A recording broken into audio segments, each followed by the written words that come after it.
How's it going, everyone? My name's Matt Rose. A lot of you know me as Chris's younger but a better looking brother. And today I'm super excited because I don't just get to be Chris's brother, but I also get to be his best man. So that's just something I'm really excited for. Before I start, I just want to say, Mom and Dad, thank you. It was a wonderful night. Your firstborn son finally tying the knot.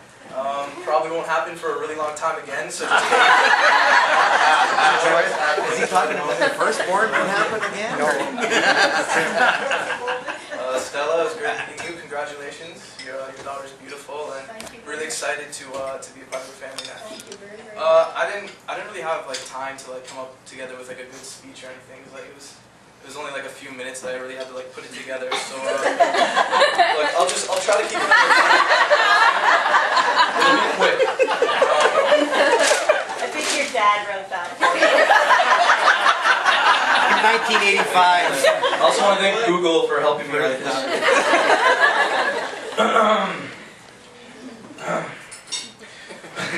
When Chris and I were just little kids, Chris scared the crap out of me. I don't mean that jokingly. No, I'm sure anyone with a younger brother, or who is a younger brother in the audience, can understand. Yeah, older brothers just really scare you. I mean, they're twice your size. I know. And it's not... It's not like he actually beat me up a lot, because I could just tell Mom and she'd be on my side.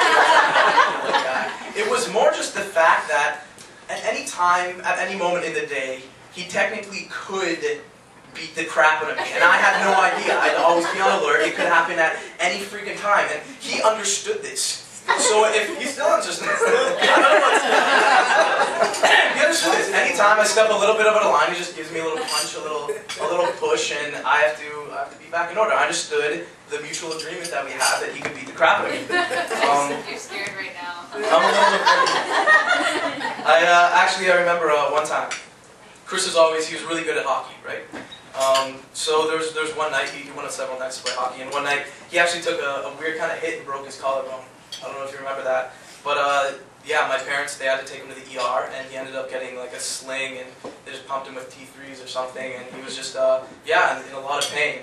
And in our bedroom, we slept in bunk beds. So I was on the top bunk, and Chris was on the bottom bunk there, and so I haven't really told anyone the story. So much more room for activities, but yeah. Best idea ever. So anyway, Chris comes home that night, and I decided to play a little MacGyver that night. And actually, I took a coat hanger, and I unraveled it, and I extended it out and kind of made a long hook. And Chris is on the bottom bunk. I waited till he was asleep, kind of out of it. And I just kind of leaned over, and I kind of tucked the little hook underneath his sling there, and I gave it a little yank. It wasn't a hard yank. Nothing happened. He didn't react. I didn't feel bad. It was fine. So then I tried it again, and this time I pulled as hard as I could. And then sure enough, Chris woke up in agony.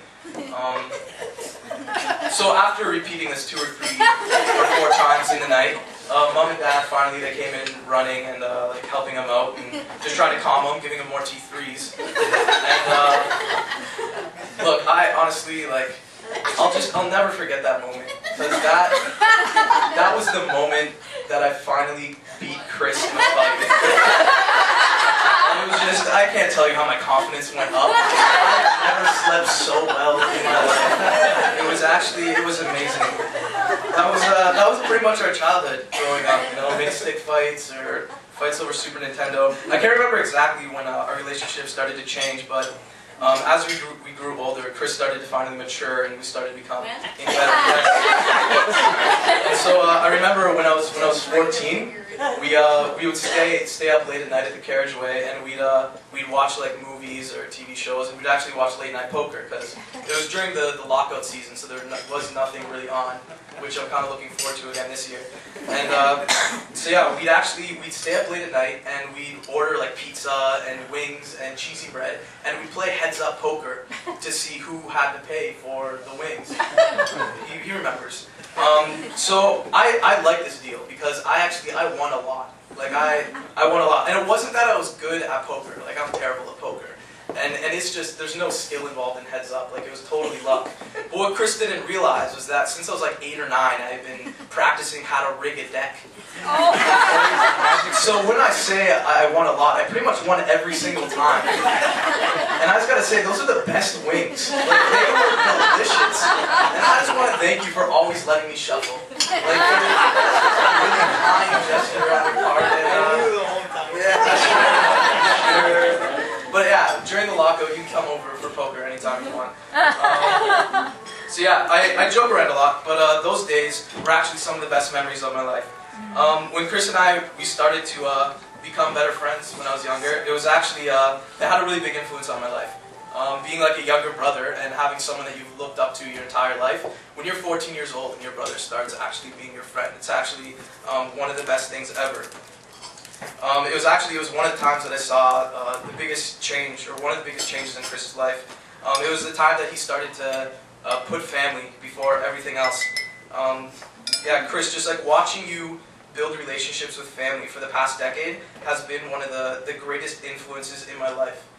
It's taught me how to be a better brother, how to be a better cousin, how to be a better son, and yeah, you're one of the most loving people that I know, and I see you getting better and growing in just serving and doing anything for anyone, whether it be a friend or a family member, and it's actually something that I really admire and I seek after myself, and I follow you as an example in that, and I hope one day I can grow in that and be at the same level and just grow the relationships that you have in our family and just yeah, with our parents and with my sister and I. You've actually been yeah, the best brother that I possibly could have asked for.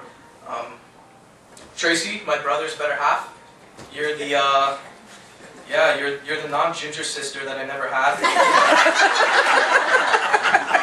And, you look so beautiful in that photo. I love that you're joining my family. It's actually amazing. I love seeing the way that you make each other happy, and that just that brings joy into my own life. And yeah, I'm really looking forward to getting to know you better over the years, and getting to watch you guys grow old together, and just the good times that are to come. So yeah, that's pretty much it. I'd like to make a toast to a lifetime of happiness and of love for Chris and Tracy. Thank you, everyone.